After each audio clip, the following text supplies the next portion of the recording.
Good morning and welcome to the Center for Spiritual Living, Midtown Atlanta. You are welcome. Such is the nature of life that all it asks and all it wants is the opportunity to appear. And you are that opportunity, and so am I, and so it is.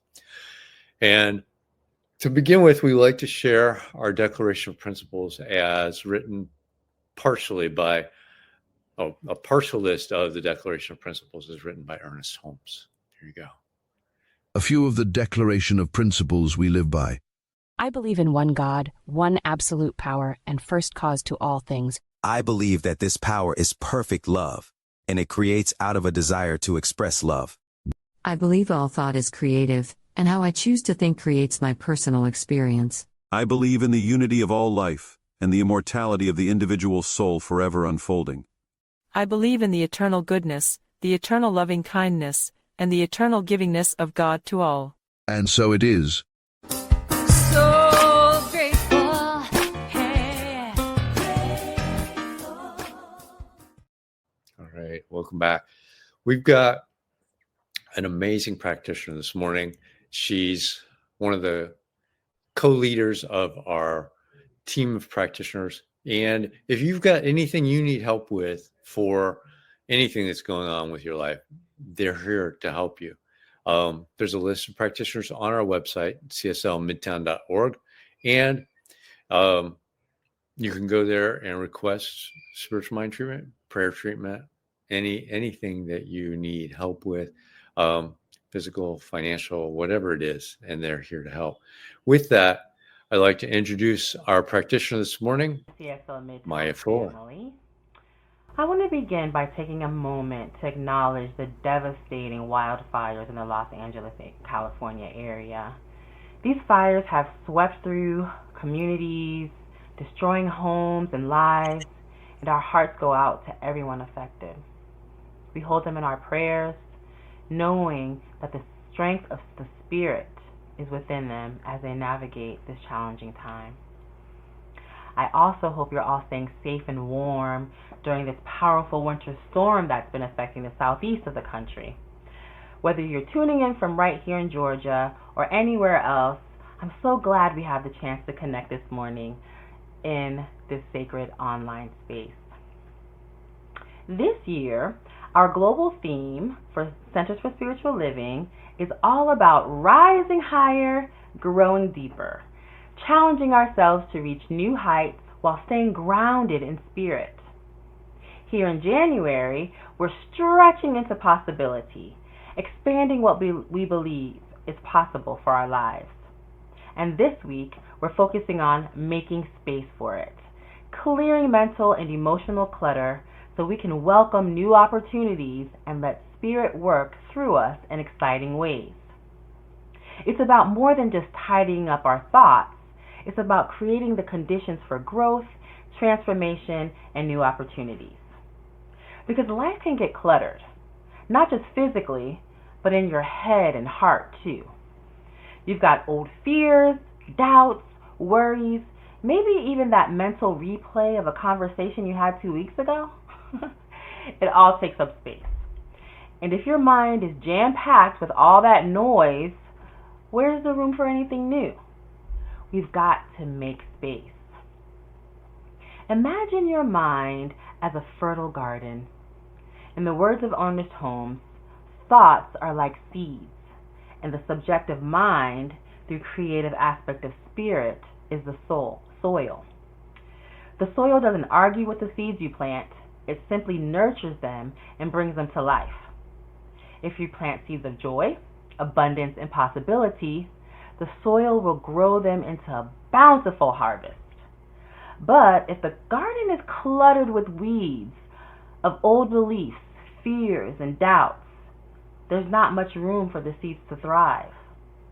Making space for it means pulling up those weeds of limited thinking to allow the garden of your mind to flourish with Spirit's limitless creativity. Let me share a story from Florence Scovel Shinn's book, The Secret Door to Success. In Chapter 5, entitled The Long Arm of God, she tells of a woman struggling to rent out a room in her home. The woman had tried everything she could think of, but began to feel defeated, wondering if maybe her room wasn't good enough or if the right tenant would ever show up. These doubts kept swirling in her mind, filling her with uncertainty and fear of failure. The woman had received an intuitive nudge to brighten up the room with a lamp, but she dismissed it, thinking, what difference could a lamp make? Florence Scovel Shinn, who was a metaphysical practitioner, and Florence Scovel Shinn was a metaphysical practitioner, and when she sought guidance from Florence reminded her of the importance of aligning her actions with her desired outcome, and encouraged the woman to follow through on that idea. Finally, the woman purchased not just one lamp, but two, declaring with faith, "Let there be light." Within days, the perfect tenant appeared, someone who not only paid the rent in advance, but exceeded her expectations in every way. By releasing her limited beliefs and taking inspired action, the woman made space for spirit to flow and bring her desire into reality. The story highlights an important principle. Spirit is always ready to work through us, but we have to create the conditions for it to move. It wasn't the lamp itself that created the shift. It was her willingness to align her thoughts, trust her intuition, and act in faith. That's how we pull the weeds and plant the seeds for something new. And here at CSL Midtown, we have practitioners who are available to support you in creating that same alignment in your life. Just like Florence Scovel Shinn supported her clients, we're here to support you and help you take inspired steps toward your desired outcomes. If this idea resonates with you and you're looking for spiritual support, visit our website at cslmidtown.org to connect with one of our licensed spiritual practitioners. And if this idea of making space has you curious, you're in for a real treat today, because Reverend Dr. Raymont Anderson is joining us once again.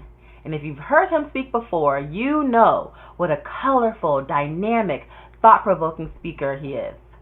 Dr. Ray has this incredible ability to weave imagination, wisdom, and humor into his messages, leaving us both inspired and ready to take action.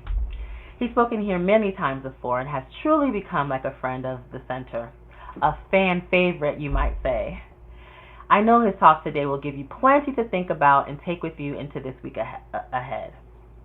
But before we move into his message, let's take a moment to ground ourselves in this idea of making space through a spiritual mind treatment.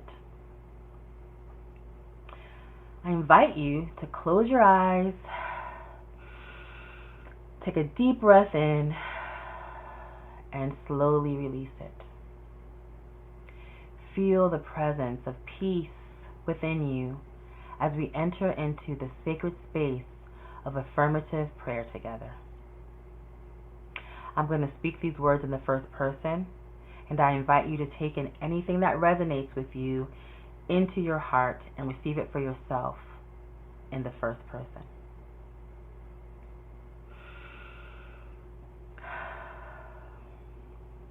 There is one infinite presence, one boundless power, one limitless love that moves through all of creation. It is the very essence of life itself, the source of all possibility, creativity, and transformation. This divine presence flows in, through, and as me right now. It surrounds me, uplifts me, and expresses itself as me. I recognize that my life is an unfolding masterpiece of Spirit's infinite love and intelligence. Today, I choose to release and let go of anything that no longer serves me. I pull up the weeds of fear, doubt, and limitation, making space in my mind and heart for new seeds of possibility to take root. I embrace this clearing, knowing it creates fertile ground for Spirit's unlimited creativity to move through me. I trust the divine presence and process unfolding in my life. I open myself to inspiration, to intuition, and to the guidance of Spirit. I align my thoughts and actions with the highest good, knowing that as I make space, greater love, abundance, and joy flow into my experience. In this moment, I extend the light of love and compassion to all beings everywhere, knowing that we are all interconnected in this field of infinite spirit. I affirm peace and comfort for those affected by the California wildfires and for everyone experiencing difficulties anywhere in the world. I trust that the same creative power that flows through me is at work, bringing healing, renewal, and guidance to all who need it. And so, with gratitude in my heart, I release this word into the perfect action of the law, knowing that it is already done. I am supported, uplifted, and transformed. And for this, I give thanks. And so it is. And now, let us move into our music for reflection.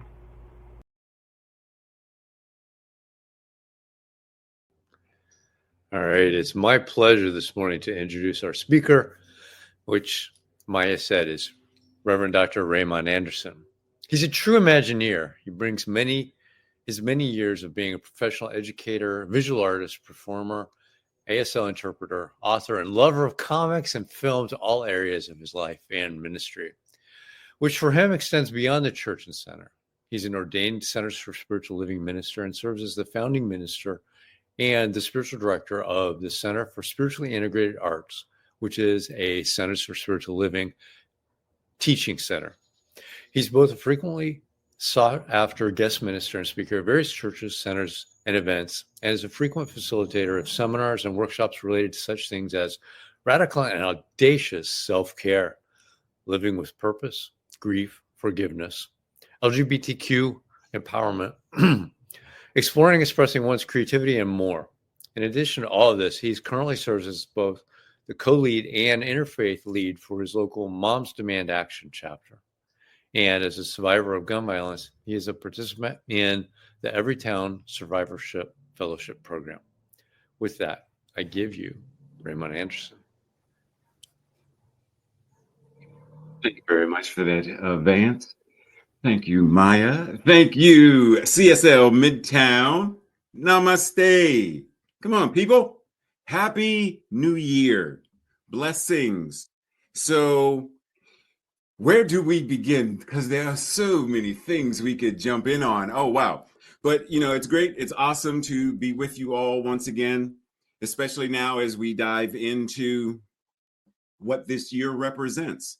And considering the title for today or the theme for today, whether we think of it as making space for it or making room for it, either way we think of it, the first thing, what is it? Right? Like that's the very first thing we want to think about is if we're going to make space for it, I'd like to know what it is. So when we think of it, well, that's number one. In order to know what it means, we got to know what it is in order to make space for it. But once we know what it is, then begins the work. Because then begins the activity of what it means to declutter or to make space. Right? Like if I'm thinking of just in general, this idea, just in general, I want to make space in my bedroom for a desk.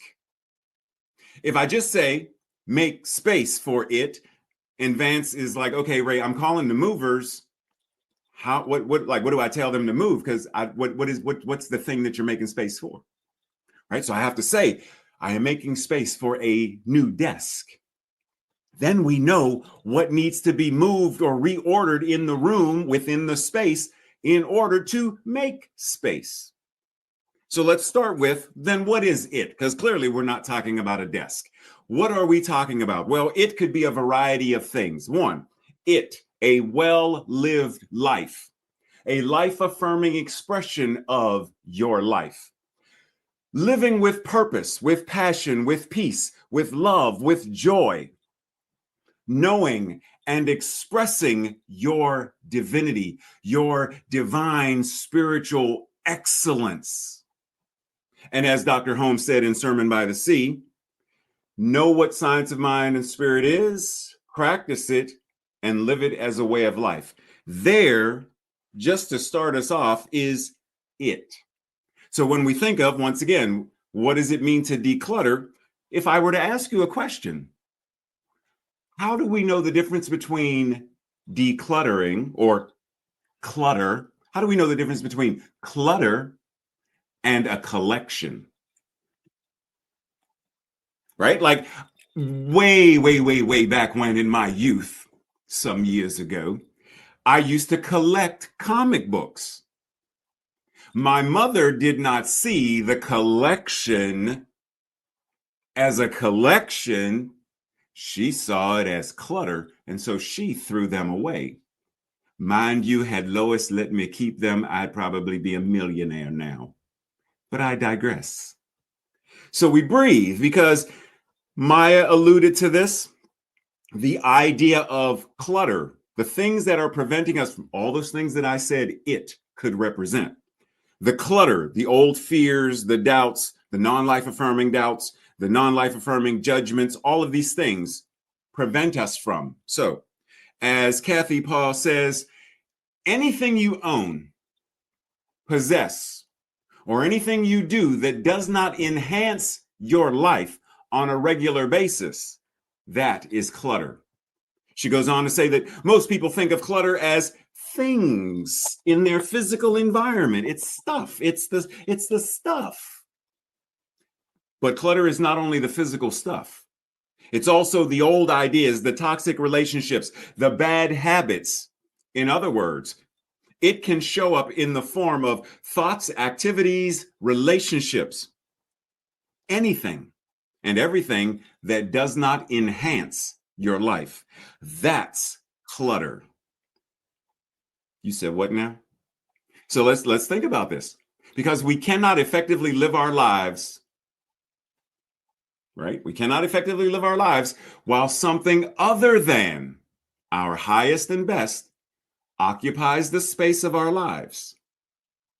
Dude right there on the slide, he can't move through that room with any kind of ease, and as the vocalist sang, with ease and grace. He can't. Why? Because there's too much stuff in the room and everything's blocked. He can't do it. It's not going to work. So when we're thinking of this idea of decluttering, we have to declutter not only the physical spaces, our homes, our apartments, our cars, our offices, garages, etc., but we have to declutter our lives as well, as a whole, doing so holistically. So not just our thoughts, our beliefs, but our relationships. Because if we're honest, just between me and you, we know that there are times when there are relationships that are toxic, and we maintain those toxic relationships for a variety of reasons. But those too must be decluttered in order to make space, to make room for it. Now, there are three main reasons that we're even having this discussion at all. One, regarding clutter and decluttering and making space. One, we have been conditioned to amass clutter. We've been conditioned to get more stuff. I got more stuff, but I need more stuff to put more stuff in my stuff with my stuff, because my stuff ain't enough stuff. I got to get more stuff. That's the essence of, we could look at any television marketing project, advertising, billboards. It's about get. You're not complete if you don't have this product. If you're not drinking this 3 times a day, then there's no way you will ever fall in love. We've been conditioned. Number 2, we are not able to effectively discern the difference between what is clutter and what is collection. See, we can have a collection of memories, thoughts, and beliefs, that serve a purpose, that elevate us in our lives. But can we discern the difference? And 3, why are we having this conversation? Because there are many people, many of us, who are not willing to engage in the discomfort that decluttering entails. A lot of us don't want to go there. So the only way to live fully and truly, to stretch into greater evolutionary ways of being, is to declutter and feel the discomfort. As Dr. Holmes reminds us, the thing then works for us by working through us and is us always. It cannot work for us in any other way. It spreads itself over the whole universe and shouts at us from every angle. But it can become power to us only when we recognize it as power. Therefore, our belief sets the limit to our demonstration, it sets the limit to our demonstration of a principle which of itself is without limit. It is ready to fill and fulfill everything because it is infinite. So, it is not a question of its willingness, nor of its ability. It is entirely a question of our own receptivity. Breathe, and let's do a Reverend Ray remix.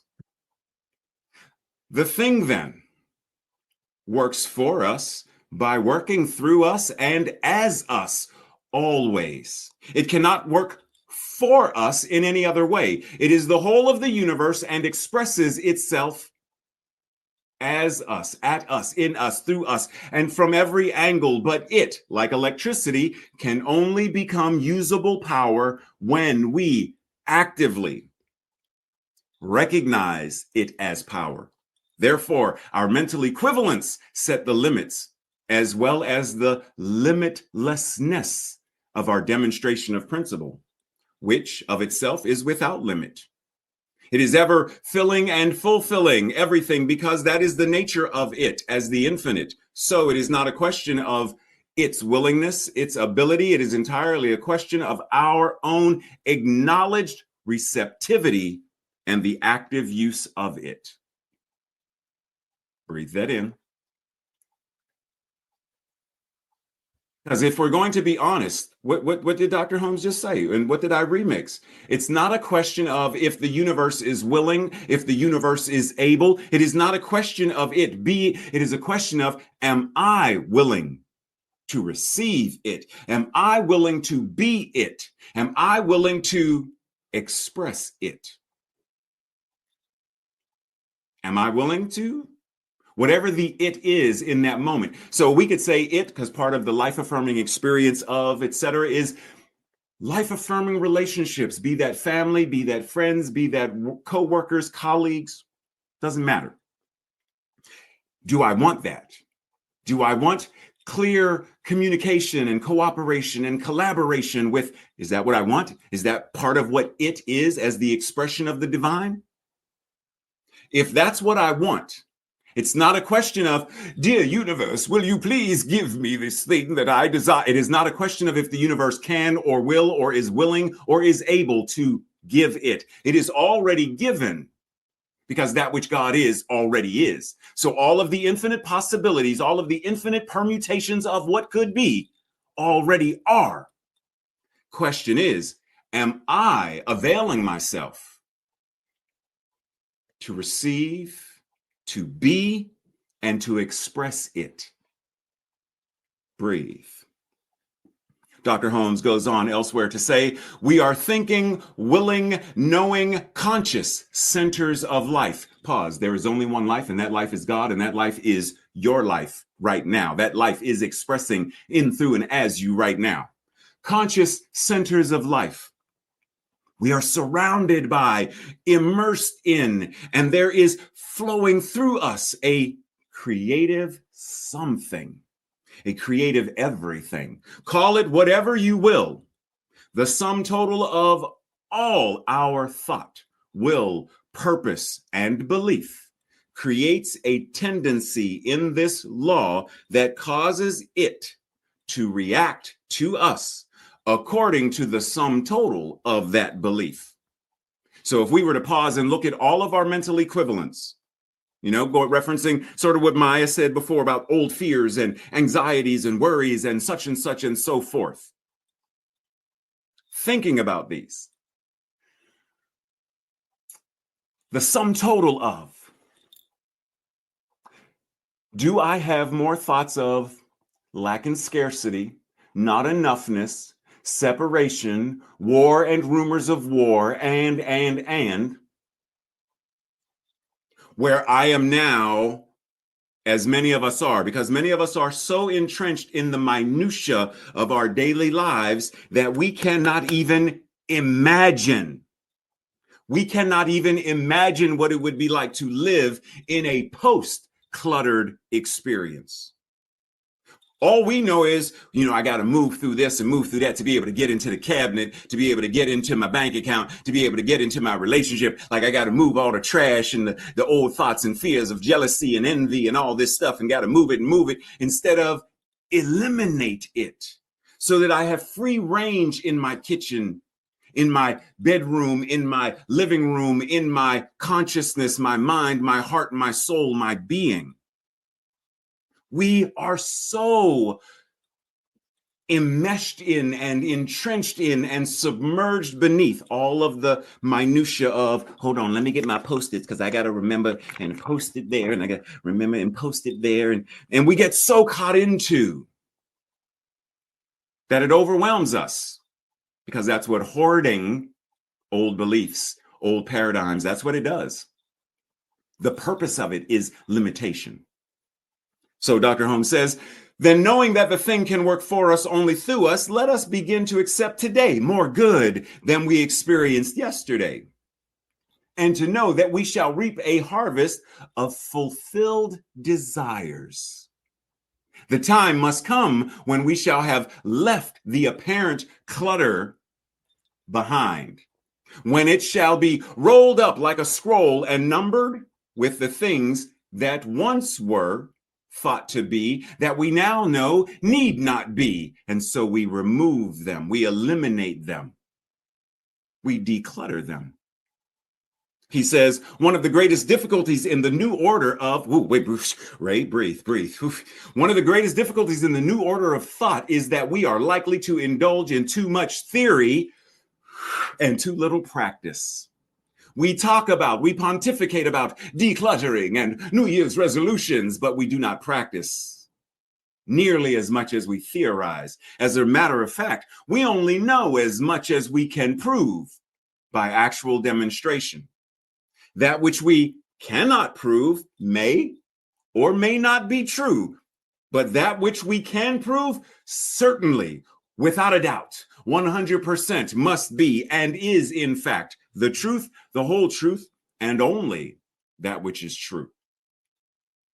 So we want to declutter? Well, then let's take to heart what Eckhart Tolle offers us when he said, if you don't face it, if you don't bring the light of your consciousness to the pain, to the clutter, to the stuff, you will be forced to relive it again and again and again. You will be forced to be surrounded around it and under it and through it because it is all that there is. But you must face it because the pain body may seem to you like a dangerous monster that you cannot bear to even look at. Trauma, abandonment, loneliness, illness, disease, etc. I don't even want to look at it. But I assure you, as he says, that it is an insubstantial phantom that cannot prevail against the power of your presence. And your presence being what? The divinity that you are. So we want to declutter. Well, first, identify the clutter. What in your life consists of those old fears, anxieties, worries, etc., in the same way that a lab technician identifies a genome or a germ or a cell. Identify the clutter. Then differentiate between what do I keep, what do I discard. Some thoughts we can keep. right? Like we still have a concept of God that we keep, although it is not the same as the once held anthropomorphic old white guy in the sky hurling lightning bolts, destroying stuff. Differentiate. I can keep the word God because I have a new concept of it. I can recycle the concept to something that is more life affirming and more truthful than. But once we have differentiated, then is the work to change it, to do the work. Because as Octavia Butler says, all that you touch, you change. And all that you change changes you. And that the only lasting truth is change. God is change. So many of us spend so much time trying not to change stuff, trying to recapture the something of yesteryear, whether it's an appearance, I want to look like my younger self, or something in the past, like a time when whatever, you get my point. There, we are so nostalgia. Let's bring the past back to the present. And I love it. I do not want to. Change is inevitable. Embrace it. As she says, God is change. Knowing that, are we now willing to step into a new era of, a new way of expressing the power that comes with change? Because making space for it, making room for it is change. And as Ralph Waldo Emerson says, the only person that you are destined to become is the person that you decide to be. Who are you deciding to be today?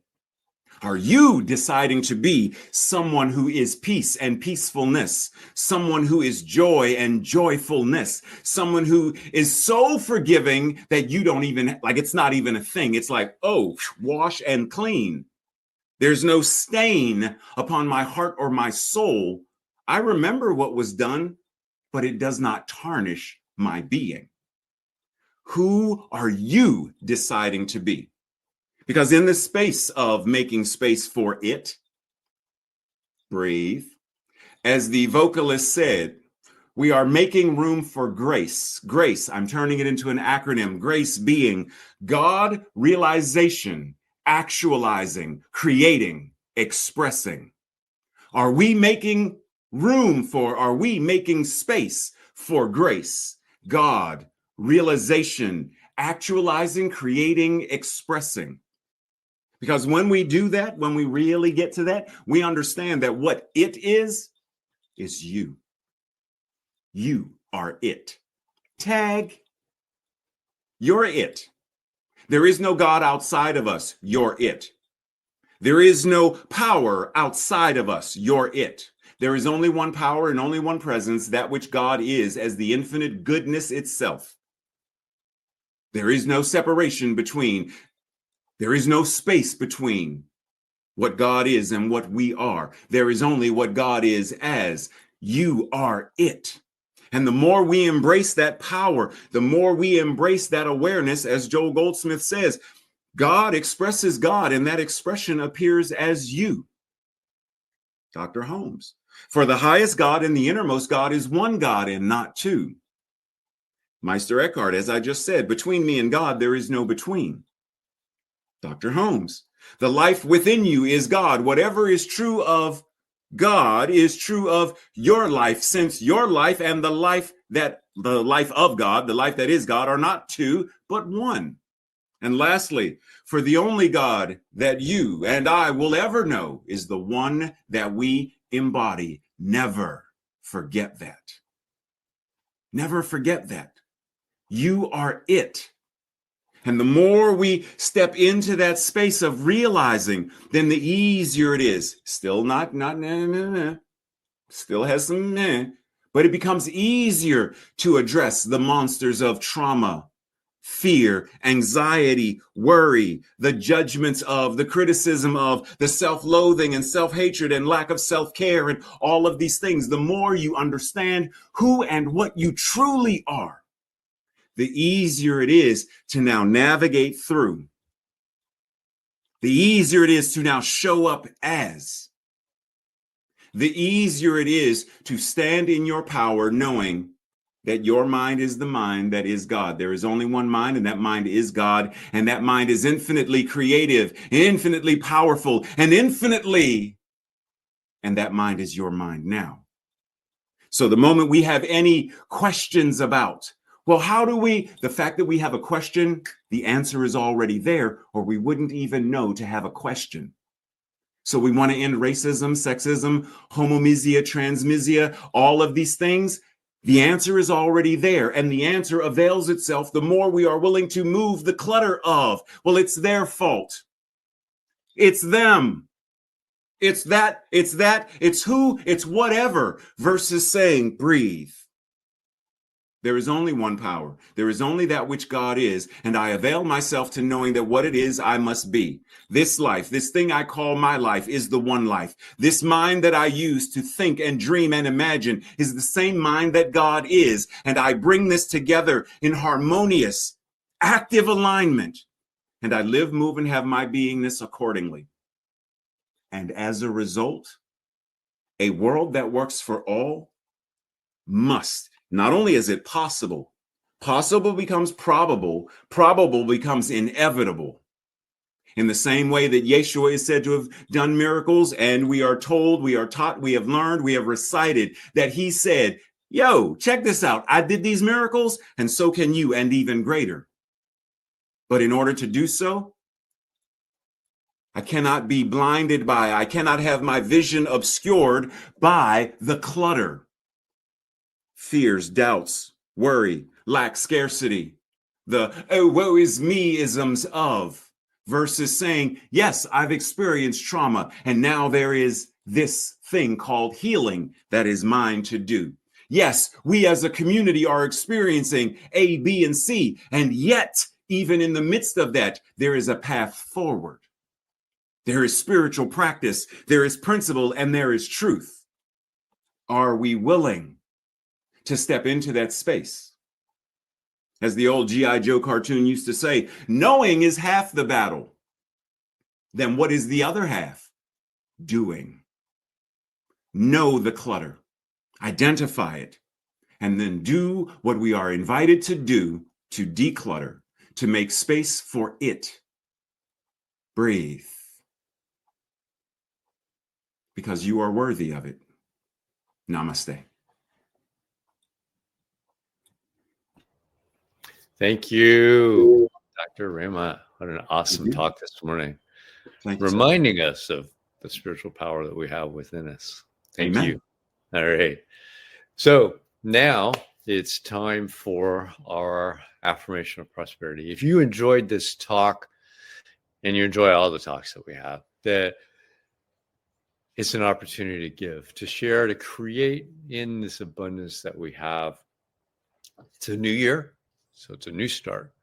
You can donate online at cslmidtown.org/donate. You can scan the QR code on the screen. Either of those ways work, takes you to the offering place. So if you now will say with me our affirmation of prosperity. I live in a universe of abundance. As I freely and joyfully give, I join in the divine flow, and all that I share with life returns to me multiplied abundantly. And so it is. I got a couple of announcements. We've got Reverend Dr. Ron Fox back with us next week. It flows, and his lovely wife, Becky, will be our practitioner that week. And prior to the service on Sunday mornings at 10 a.m., we have a study group that forms that's going through the Science of Mind textbook. You can join that anytime. And the other thing was with what we do, with what we've got, share. If you like this message this morning, share it with your friends. You've got it on social media. It's on our Facebook channel. It's on the YouTube channel. And it comes out in a podcast. So any of those methods you can use to share this wonderful message with your friends. And we'd appreciate that. So now, if you would say with me our affirmation of life. I leave this place now knowing something better than I knew before. I go forth into the world with a heart full of love and a mind full of good sense. I look at the world in a greater way, knowing that I have within me everything I need to create the life I desire. I give thanks for this understanding, and I am grateful for the spirit of life that lives through me. And so it is. And if you want to have a discussion with Reverend Raymont, we've got the Zoom room open. You can join us at cslmidtown.org. Scroll down to the Zoom channel, click on that link, and it will take you right to the room. If you're already there, we'll see you there in a minute or so. Thanks. Have a great week, everybody.